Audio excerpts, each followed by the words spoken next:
supposed to be gluten-free, and I did have some success with that when I was a little more disciplined about it. Like for the first 2-3 months that after I found out I couldn't handle it very well, like through blood work, I did really good for a while. Now, I wouldn't call that a fad diet because it wasn't. Like, I was told by my doctor that I shouldn't be eating gluten anymore, so I don't know.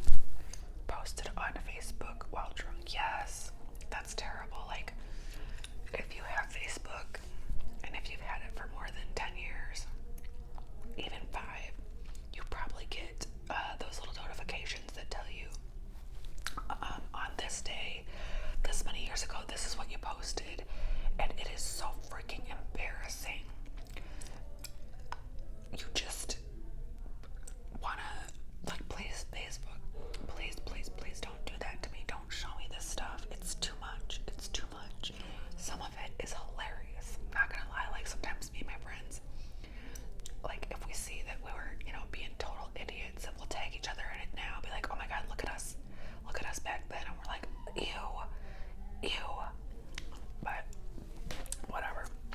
Ridden in a limo, yes. Lied about my age. I'm sure I have. I mean, I used to go to bars when I was underage, so yeah, I'm sure I have lied about my age. Drank Prosecco alone. That's one thing I haven't drank alone. Prosecco. Got a tattoo. I have several tattoos. Have I got a drunk tattoo? Yes. Actually, this one I was pretty drunk for, and that's why I think that's why there's a lot more migration on this one. Like